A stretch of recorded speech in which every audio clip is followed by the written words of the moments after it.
¿Eh? Yo no sé quién es. Bueno, mientras va preparando su intervención, tienes que... Voy a pasar a comentar quién es y quién nos acompaña Jordi Calvo Rufanges. Él es eskerrik asko por estar aquí, antes que nada. Él es doctor en estudios de paz, conflicto y desarrollo, economista e investigador sobre cultura de paz, desarme, economía de la defensa, comercio y financiación de las armas. Ha trabajado como coordinador de proyectos humanitarios en Liberia, Costa de Marfil, Mauritania, Uganda, Zambia, República Democrática del Congo, Nigeria, República Centroafricana. Es coordinador actualmente del Centro de Estudios por la Paz de LAS, un centro hermano, y profesor de Relaciones Internacionales, de Estudios de Paz, Seguridad y Conflictos, Economía y Cooperación al Desarrollo en la Universidad Jaume I de Castellón, en la Universidad de Granada y otras tantas. Es miembro también de International Peace Bureau, coordinador de la campaña global de gasto militar y su última publicación es La financiación de las armas y la responsabilidad social corporativa. Él nos va a hablar en esta presentación de políticas de responsabilidad social corporativa en materia de armamento de la banca, comparativas y prácticas de inversión responsable, desinversión, transparencia y control. Cuando quieras, Jordi, puedes empezar. Muchas gracias María. Gracias a Iker también por la paciencia en la organización y gracias a todas y a todos por venir. Y nada, estaba escuchando con mucha atención la ponencia de Remedios y la verdad que me estaba apuntando algunas cuestiones que creo que pueden enlazar bien. Sobre una visión diferente, pero creo que bueno, que tiene sentido el orden que habéis pensado, mucho sentido, parece que puede encajar y la verdad que ha sido muy, muy estimulante. Me gustaría empezar hablando ¿no? Estamos hablando hablaba antes, ¿no? De economía de paz, ¿no? De cómo pensar en cómo podría ser una economía de paz, porque pensamos que quizá la economía que tenemos no nos lleva, ¿no? hacia una cultura de paz.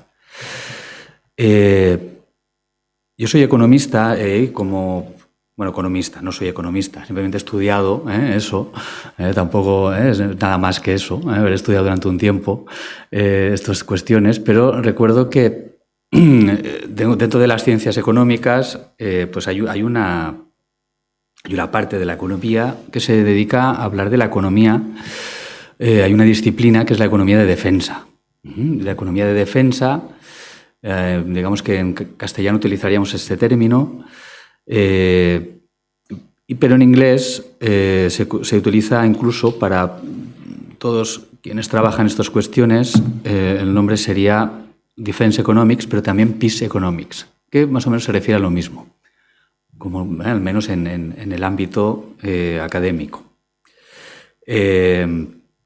Y digamos que hay estudios críticos, obviamente, dentro de este ámbito, y bajo este enfoque de la economía de la defensa, o sea, de hablar de la economía desde este lugar, me gustaría hacer esa reflexión sobre identificar quién está en esta economía, en esta parte de la economía, en este sector de la economía, cómo pueda incidir en que la economía en su conjunto no sea una economía para la paz, sino que sea una economía para otra cosa. Así que digamos que esta sería la primera parte del enfoque.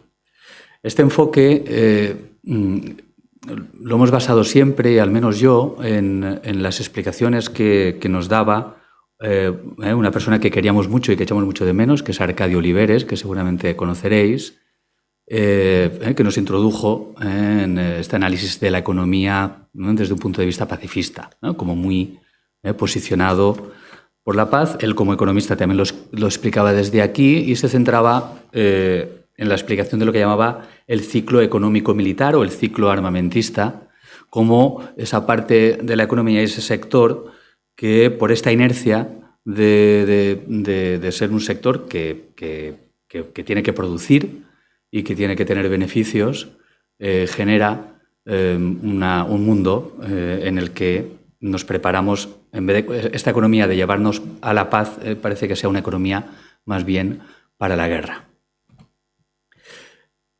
Con este dibujito, que no nos vamos a extender demasiado, sí que me gustaría situar la cuestión de la financiación dentro de lo completo que pudiera, esta complejidad en la que enmarcamos la economía, el ciclo económico-militar. Y las finanzas tienen un rol, como veis, en un lugar determinado, en el que este ciclo empieza por la inyección de dinero público habitualmente en una parte de la economía, que es el presupuesto militar.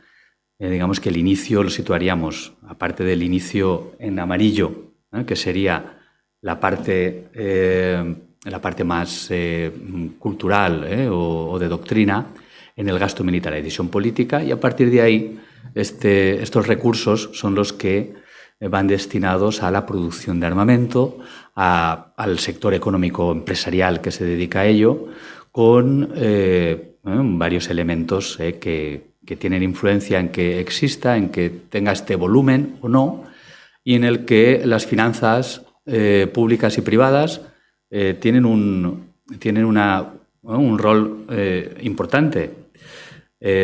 ¿Por qué? Nosotros, en el Centre de l'As, esta organización hermana y amiga de Gerika Goratuz, trabajamos desde siempre identificar quién está en cada una de estas casillas de este ciclo e intentamos saber ¿no?, la fuerza que tienen, el volumen, los intereses, y empezamos a ver que la industria militar, un poco por casualidad, empezamos a ver que más allá del apoyo directo público que necesita y los presupuestos que alimentan, digamos que son sus clientes, son los gobiernos, los presupuestos públicos, empezamos a mirar cada una de las empresas de armas del Estado español, en aquel caso. Recuerdo que en aquella época lo hacía yo uno a uno. Miramos los balances y las cuentas de pérdidas y ganancias de unas 200 empresas que podían conformar el sector de una manera bastante amplia en aquel momento, y vimos que la ratio de endeudamiento de las empresas de armas en aquel momento, y imagino que ahora sería igual, era del 73%. Claro, con esto vimos que las empresas tenían una dependencia alta, las empresas de armas, de la financiación. Y con el tiempo, recuerdo en alguna entrevista, alguna charla, que me dijeron, pero bueno, esto es mucho o poco con respecto a otras empresas. Y luego busqué esta información para las empresas en general, en la economía actual, y es más o menos lo mismo. Digamos que cualquier empresa tiene una ratio de endeudamiento de un 70-75%. Es decir, dependen las empresas de armas, igual que cualquier otra empresa, de la financiación de los bancos y de la banca privada, y empezamos a indagar veíamos quién financiaba, a las empresas de armas, y viendo las modalidades de financiación que podíamos encontrar.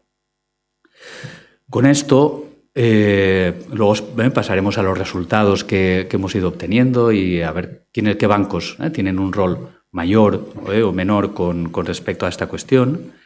Pero antes me gustaría también introducir dos conceptos que suelen aparecer en esta disciplina, en la economía de la defensa, o esta economía que es difícil ponerle un nombre, dejémoslo aquí, con el nombre Economía de Defensa, en el que se habla sobre todo en los estudios de dos conceptos propios de la economía, que uno es el relacionado con la eficiencia y el otro relacionado con, que quizás sea una derivada de este primero, pero que tiene una fuerza especial en los análisis, la visión crítica, obviamente, de este sector, que es el del coste de oportunidad.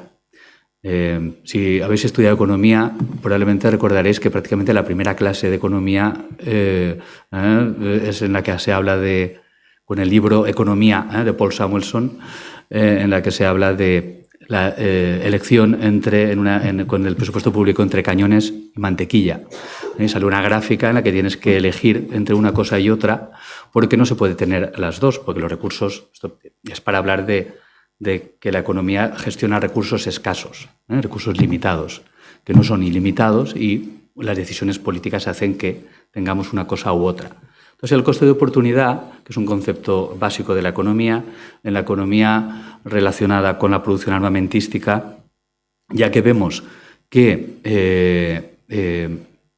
prácticamente el 99% de la facturación de las empresas de armas proviene de las compras que realizan gobiernos para sus ejércitos, es decir, proviene de los presupuestos públicos.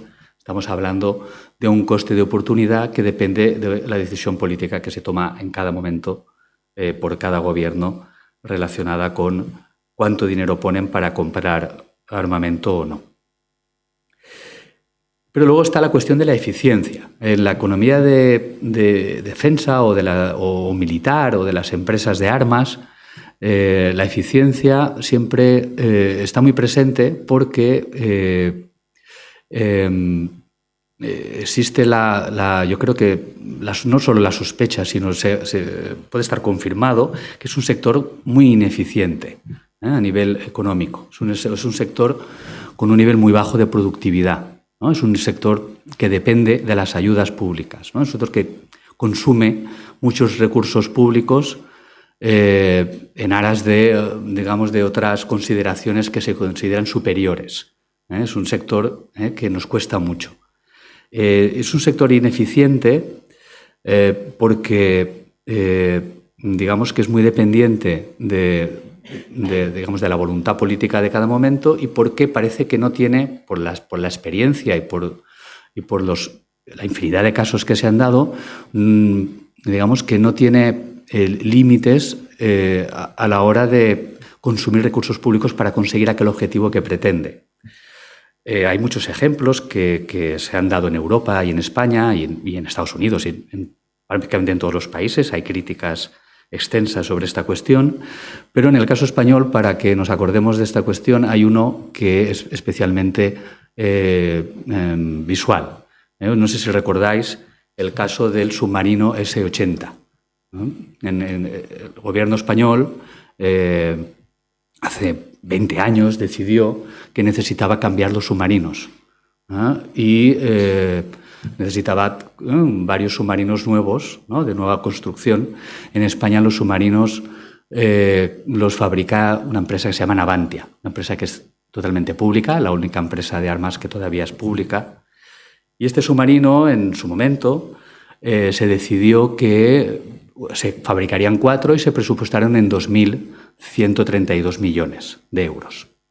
El S-80, al cabo del tiempo, se desarrolló, costó lo suyo desarrollarlo, y se hicieron las primeras pruebas, se iban a hacer, de hecho, las primeras pruebas de botar un submarino, que me imagino que es, ¿no?, sacarlo por superficie, que se sumerja y que pues luego cumpla con su función posterior, que es la de emergir, ¿no?, para poder salir del submarino después.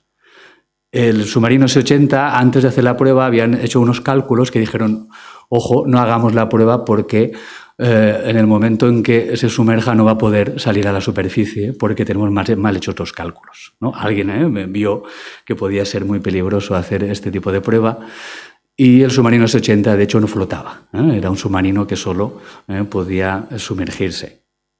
Claro, hicieron los cálculos y vieron que le sobraban 100 toneladas. Era una cuestión de peso, una cuestión sencilla. Con ello decidieron contratar a asesores de Estados Unidos, que costó 14 millones de euros para que les dijeran esto, que era un submarino muy pesado y que tenían dos opciones: o reducir el tamaño, o reducir el peso, o aumentar el tamaño para que pudiera cumplir con su objetivo. Entonces decidieron aumentar el tamaño y con ello pasó de 71 metros a 80 metros de eslora. Y claro, como ya era un submarino más grande, digamos que el nombre no es el S-80, sino que es el S-80 Plus, ¿no? Entonces, claro, cuando lo hicieron, digamos que superó en 80 metros el tamaño de la eslora, y los submarinos en España aparentemente funcionan desde el puerto de Cartagena, este puerto que ahora ha salido en los medios porque va un barco a descargar armas con destino a Israel.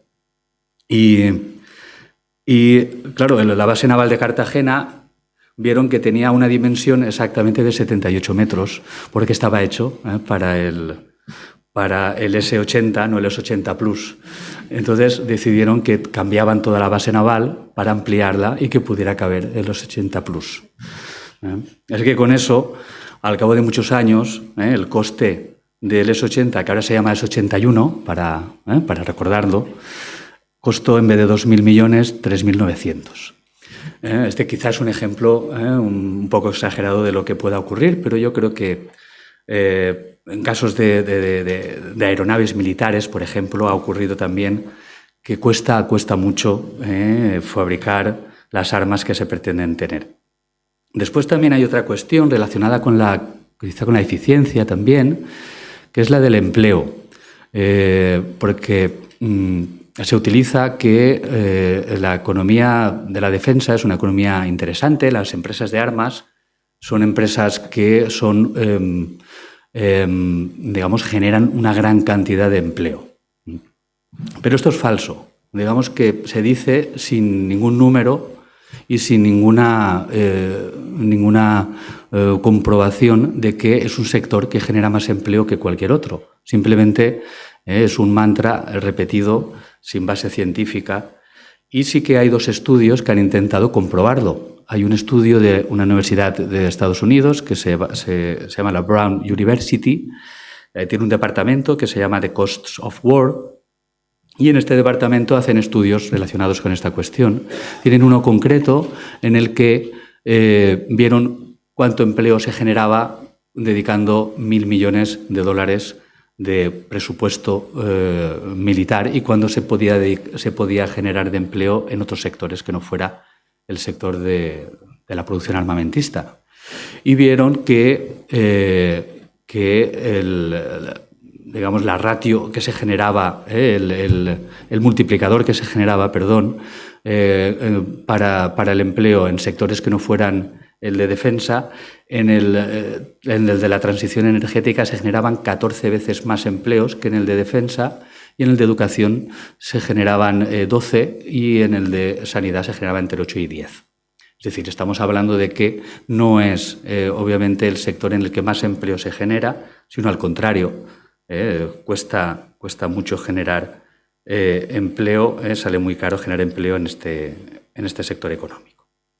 Greenpeace también tiene un estudio reciente de España, Italia y Alemania, en el que también demuestra esta falacia repetida sobre la generación de empleo del sector de defensa.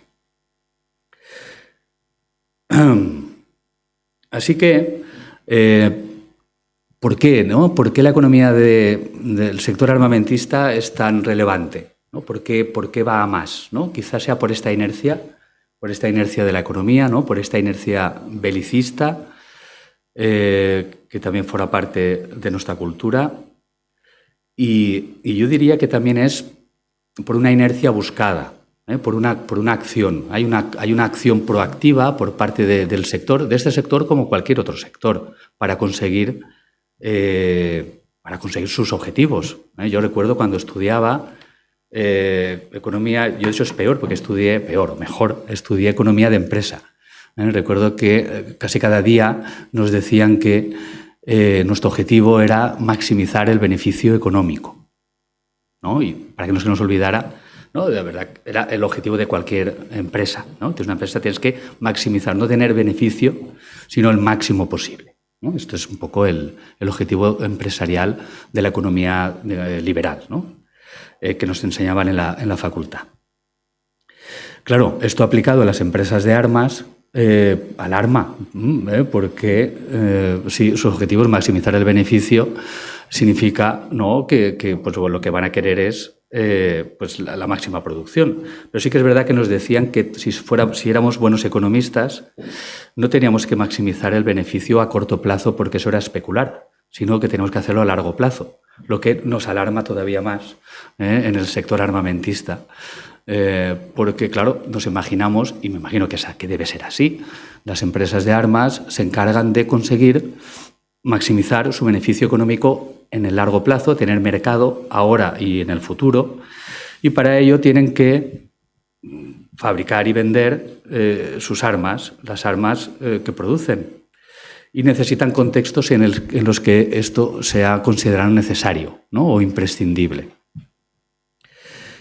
Y esto ocurre gracias a que consiguen convencer a quienes ponen el dinero sobre la mesa, ¿no?, a quienes se dedican a decidir cuántas armas compramos cada año. Hay varios ejemplos sobre cómo se consigue este trabajo directo por parte de las empresas de armas.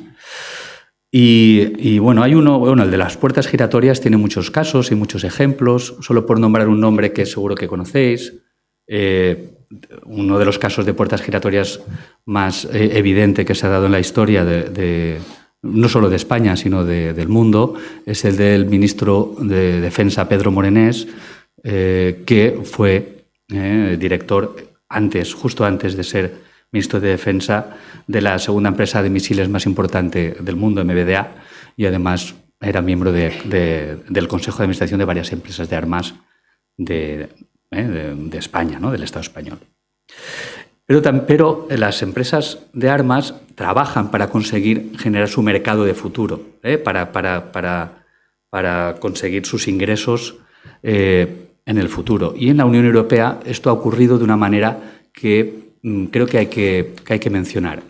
En la Unión Europea ahora estamos constatando que vivimos en un momento de gran rearme y de aumento de los gastos militares y de carrera armamentista y de militarización en un entorno en el que es verdad que el contexto bélico y la cultura belicista ha aumentado a unos niveles en los que esto está ocurriendo más que nunca.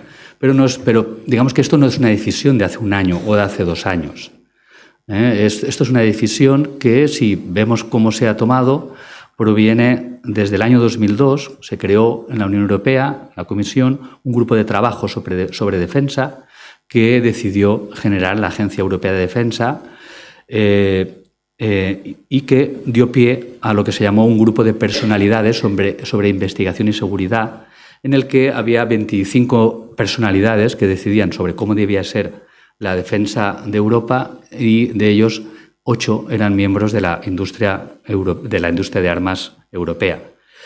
Y más adelante se creó otro grupo en el año 2015 que se ha llamado el Grupo de Alto Nivel de Personalidades en Investigación y Defensa, en el que ya no había 25 sino 16 miembros y 9 eran de la industria de armas. Y este grupo es el que ideó y propuso la Europa de la defensa actual, con el Fondo Europeo para la Paz y el Fondo Europeo de Defensa, que sabéis que se está utilizando para la guerra y para la construcción del proyecto militar europeo. Es decir, las empresas de armas activamente buscan trabajar para conseguir generar su mercado. Y claro, esto yo diría que nos hace pensar que quizá a nivel cultural, en un momento de cultura belicista y utilizando el marco de pensamiento que nos ofrecía Johan Galtung, quizá estamos hablando de una economía para la paz, pero para la paz negativa, una economía basada en ¿no? La economía de defensa sería, bajo esta perspectiva, como mucho, la que intentaría hacernos pensar que tenemos que evitar o defendernos de los ataques y evitar que llegar al escenario de guerra en nuestro territorio a base de la disuasión, de mostrar fortaleza militar o armamentista. Pero nuestra propuesta no es esa. Y, de hecho, yo creo que la propuesta de la mayoría de proyectos que existen para promover una responsabilidad social por parte de las empresas y de los bancos, en concreto, incluye cuestiones no solo de paz negativa, sino también de paz positiva. O sea, que tampoco tenemos por qué quedarnos con la parte exclusivamente pesimista de la foto que estaba haciendo. Pero tenemos que ver también qué tiene de real y qué tiene de verdad y qué tiene de intención no conseguida, ¿no? Así que, viendo las políticas que se han ido generando por parte del sector empresarial, digamos que vivimos en un momento que ahora quizá la cultura belicista está más presente que lo ha estado en otros momentos y nos genera, ¿no?, un desasosiego y miedo y al final decir, haced lo que tengáis que hacer, ¿no?, para que tengamos paz, ¿no?, para que estemos seguros. Pero también es verdad que convive con otras visiones de lo que está ocurriendo y hay iniciativas que se han ido construyendo desde Naciones Unidas, desde la Unión Europea o iniciativas propias de las entidades financieras, es decir, de autorregulación. Aquí tenemos solo algunos ejemplos, como el Pacto Mundial de Naciones Unidas, o los principios de banca responsable, o principios rectores sobre empresa de derechos humanos, o los Principles for Responsible Investment, o los principios de Ecuador. Son una serie de principios de medidas de autorregulación en los que vemos que participan muchos bancos conocidos que incluyen cuestiones que pudiéramos decir que son de paz positiva, cuestiones de responsabilidad, ¿no?, sobre el cambio climático, de la cuestión de sostenibilidad económica o social en un momento determinado, o las cuestiones de gobierno corporativo, como son también los criterios ESG, que son aplicados ahora quizá no es el lugar en el que se sitúan muchos de estos bancos. Tenemos que decir que cuando vamos a las juntas de accionistas del BBVA o del Santander o de CaixaBank o del Banco Sabadell, que lo hacemos desde hace varios años para explicar estas cuestiones, o sea, las inversiones en armas, sí que vemos que las respuestas suelen ir en esta dirección, diciendo somos un banco responsable porque, por ejemplo, la respuesta de Emilio Botín tradicional era que respetamos los principios de Ecuador, el Pacto de Naciones Unidas, etcétera, etcétera, ¿no? Y digamos que es un marco en el que, como mínimo, que sirve para responder ante la crítica. Es difícil ver si tiene una gran aplicación o no, pero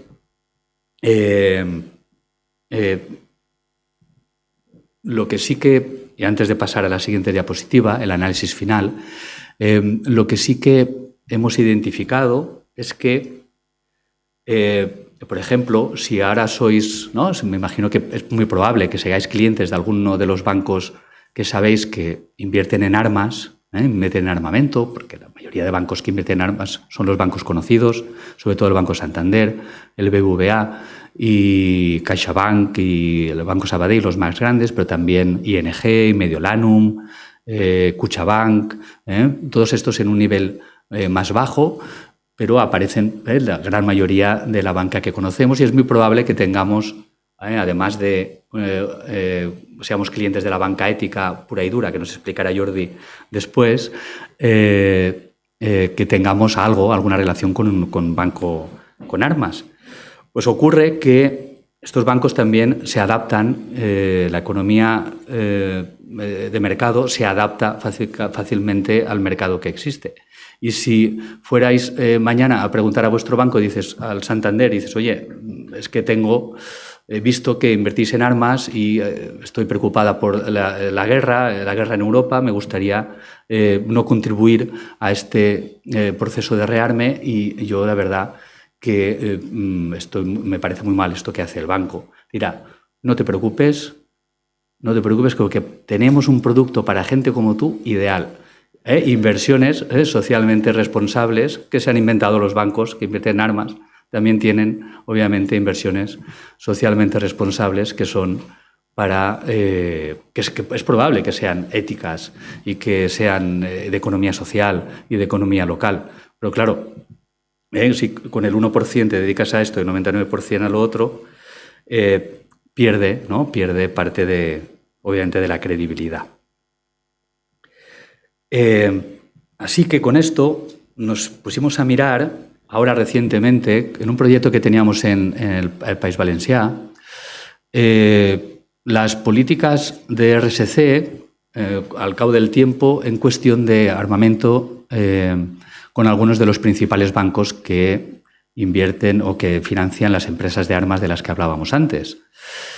Y los principales bancos, los veis aquí, Banco Santander, BBVA, CaixaBank, Banco Sabadell y algunos más, que aparecían en el último, que hemos llamado el último ranking de la banca armada, veíamos que según el tipo de política en materia de defensa, le poníamos una puntuación más alta o más baja. Así que los bancos que podían tener políticas en materia de defensa relacionadas con que prohibían cualquier producción y venta de armas y servicios relacionado con ello o no financiar la fabricación de armas en general, tenían esta puntuación más alta. Luego aparecían los bancos que estaban en una zona intermedia, que tienen una lista de empresas de armas en las que dicen que ahí no dedican inversiones o no tienen tratos, no financian, o que recomiendan no invertir en esta industria. Y esto ocurre en el BBVA y en el Banco Santander. Es cierto que desde hace tiempo, cuando empezamos a hablar de esta cuestión, sí que nos han respondido y hemos tenido algunas reuniones, sobre todo con el BBVA, en que tienen una política en materia de defensa que hablan, pues, en el que es verdad que se autorregulan no financiar estas empresas de armas. Si vais a preguntaros, dirán, no, todos tenemos nuestra política. Y es verdad, el Santander tiene la suya, CaixaBank tiene la suya, y ahora, al cabo del tiempo, casi todos los bancos tienen la suya. Pero, claro, cuando miramos en detalle y vemos que al cabo del tiempo estos bancos siguen financiando a las empresas de armas que miramos siempre, incluso cada vez más, vemos que tienen una lista de exclusión, pero claro, es una lista, para empezar, corta, bastante corta, y de empresas de armas que fabrican armas que están prohibidas. Entonces, claro, pues tampoco conseguimos gran cosa. Es verdad que hay países donde no están prohibidas, ¿no? Las bombas de racimo o las minas antipersona, pero digamos que la lista se queda en algo bastante que tiene un impacto prácticamente nulo en el negocio y que sirve para tener una respuesta ante nuestra crítica y incluso yo creo que les favorece destinar sus esfuerzos hacia sectores militares, de economía militar, más productivos, ¿no? Que serían sobre las nuevas armas que se están produciendo. Eso por un lado. Luego tenemos otros que excluyen algunas otras empresas, que veis que la escala va viéndose de lo más alto, de la exigencia más alta a la más baja, en la que con 2 puntos y con 1 hemos incluido aquellos bancos en los que solo ponen armas controvertidas, como decía estas anteriormente, o armas químicas o biológicas, por ejemplo, que en realidad son armas que están prohibidas por todos los países del mundo, o armas nucleares, que esto sí que sorprende que lo pongan, porque siguen financiando a empresas que fabrican armas nucleares a pesar de que aparezcan en esta lista. Lo que cuando alguna vez hemos podido tener ocasión de hablar, es verdad que nos dicen que en realidad no están financiando la producción de armas nucleares en esa empresa porque fabrica otras cosas. Pero digamos que es imposible de saber si una cosa va a una parte o a la otra, ¿no? O al menos no lo podemos conocer nosotros.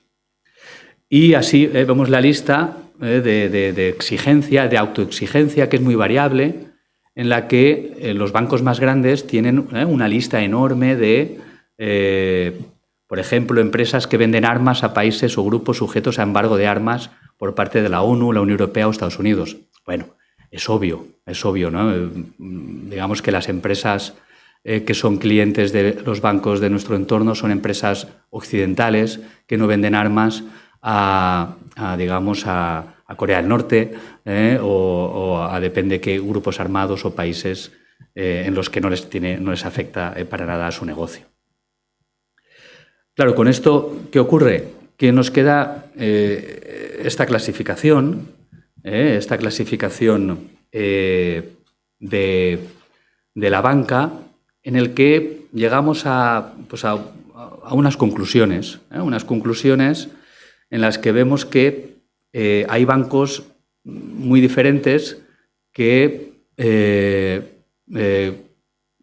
consiguen quizá tener muchos puntos, algunos de ellos en cuanto a unas aparentes políticas de autorregulación de RSC en materia armamentista, pero que después vemos que son los bancos que más relación tienen con estas empresas, como el BBVA, ¿no? O el Santander. Como vemos aquí, aparecen bastante bien parados en puntuación, pero poco en coherencia con las políticas que dicen tener, ¿no? Y estos serían estos bancos del medio, estos que tienen, digamos, un desarrollo alto de políticas, pero un comportamiento poco honesto con las políticas que tienen. Es decir, falsean de alguna manera, ¿no? Yo creo que nos mienten o ocultan una parte de la verdad, porque cuando indagamos un poco encontramos enseguida que financian a este tipo de empresas, que son bancos más grandes. Después hay otro grupo de bancos que tampoco les importa tanto, ¿no? No tienen esta mala conciencia, ¿no? Yo creo que sería ¿no? la banca de la mala conciencia, que como mínimo intentan tener una respuesta ante la crítica, aunque luego la actitud sea la misma. Hay otros bancos que ni eso, que son, por ejemplo, los que aparecen en rojo aquí, son grandes bancos de todo el mundo. A nivel español vemos que aparece el Banco Sabadell, que de momento no tiene un gran desarrollo de estas políticas y que invierten mucho en armas o financian mucho a muchas empresas de armas, pero tienen poco desarrollado la RSC en sus entidades.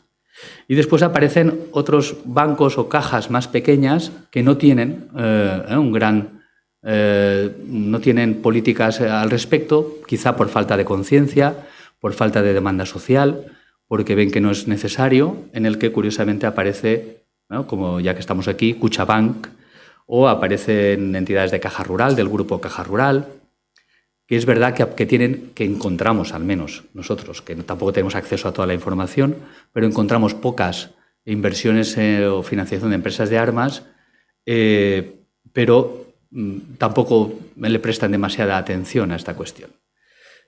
¿Cuál es el resultado? Quizá, pues que a veces no depende... y después, que no se nos olvide, los que aparecen arriba en verde serían las entidades financieras que le prestan mucha atención a la cuestión de la financiación de las armas, porque tienen unas políticas muy desarrolladas o que incluso evitan que esto pueda ocurrir. Sería el caso de Fiare Banca Ética, de Triodos Bank, como digamos estos dos que entran en la lista de lo que consideramos banca ética, pero aparecen también Caja de Ingenieros, Caixa de Enginyers o Caixa Popular, una de Cataluña y la otra de Valencia, que se toman bastante en serio esta cuestión. Tienen políticas bien desarrolladas y evitan en la mayoría de los casos que esto ocurra. Pero también es cierto que es muy difícil gestionar esta cuestión, aunque tengas voluntad de hacerlo. y Caja de Ingenieros. Ocurrió que en el último informe que hicimos, en el que incluimos empresas pues que no era exclusivamente de armas, sino de militarización de fronteras, aparecieron como que financiaban a esta empresa con una cantidad relevante como para estar en el ranking de la banca armada. Y esto les generó bastante malestar y en eso estamos. Estamos gestionando este malestar, ya veremos cómo acaba, pero tenemos que decir que hasta ahora no han reaccionado demasiado bien con respecto a estar aquí, lo que es un buen indicador. Primero, ¿no? Si fastidia, pues significa que algo estamos consiguiendo, aparecer en este ranking, pero digamos que la actitud de después pues, también podía mejorar. Y con esto, ¿qué conclusión, ¿no? podemos llegar ya para acabar? Yo creo que después de todos estos años de ver la evolución de las entidades financieras y su relación con las empresas de armas, el volumen no ha ido a menos, sino ha ido a más. Es muy probable que crezca en el futuro más cercano y quizá a medio plazo también, o a largo plazo, visto en los grandes aumentos de presupuestos que hay destinados para que las empresas fabriquen más armas porque van a ser compradas en los próximos años. Es decir, hay un gran mercado, hay muchos beneficios, muchas expectativas de beneficio. Las empresas, el sector de defensa o sector militar es de los sectores que más han aumentado su cotización bursátil en los últimos tiempos, y esto significa que ¿no? Al final es un indicador de expectativa de beneficio futuro para quienes compran estas acciones. Y claro, digamos que nos movemos hacia un marco y una economía en el que la economía ya no para la paz o para la paz negativa, sino yo creo que ahora estamos casi ya y así lo han dicho desde Josep Borrell o von der Leyen, hacia una economía de guerra, es decir, una economía como la que ha implantado Rusia para la guerra en la que está inmersa, que es una economía destinada a producir armas de un consumo inmediato, una economía de guerra en la que muchas empresas ven que van a ganar mucho dinero. Y claro, los bancos también ven, o los inversores, ven que aquí van a poder ganar mucho dinero. Así que todo indica que este sector aumentará, que la aplicación de las políticas de autorregulación será todavía más laxa de lo que está siendo hasta ahora, que los criterios ESG, que no incorporan la cuestión de armas de una manera consistente, no acabarán de funcionar e incluso funcionarán todavía menos, porque es muy probable que se priorice el beneficio, maximizar el beneficio a maximizar o a conseguir trabajar hacia una economía de paz, ¿no? o por la paz positiva, que es la que nos gustaría. Entonces yo creo que aquí estaba reflexionando sobre la intervención anterior. Algo me da que pensar que quizá las políticas de RSC, quien las tiene y quien las desarrolla más, son políticas de la mala conciencia, en muchos casos, por saber que quizá tienes demasiada relación con este sector, y esto es lo que hemos visto que ha ocurrido con el caso del BBVA, por ejemplo, o el caso del Banco Santander, y pues intentas compensarlo de alguna manera con políticas que no se acaban de aplicar o que no suponen cambios en la dinámica de estos bancos, y sobre todo que no evitan que el sector de la economía de defensa o la economía militar o la economía que se beneficia de que haya guerras ahora o en el futuro sea cada vez mayor. Y bueno, esto no dibuja un escenario demasiado halagüeño, pero quizás sea en el momento en el que estamos, y como aspecto positivo, para no pisar nada de la intervención de Jordi Ibáñez, es verdad que tenemos también una economía que no es la economía que se marca por el maximizar el beneficio económico a largo plazo, ¿no? Es una economía que busca otros objetivos, que se basa quizá de manera honesta en en los criterios ESG o en muchos otros criterios o principios que se pueden aplicar, y que esa economía tiene sus clientes, tiene su apoyo gubernamental también en algunas ocasiones, ¿no? Tiene su sector y tiene también sus bancos. Y bueno, sea más o menos pequeña esta economía, sí que parece que esa sí que es la economía para la paz o para una cultura de paz en la que creemos, y no parece que la otra.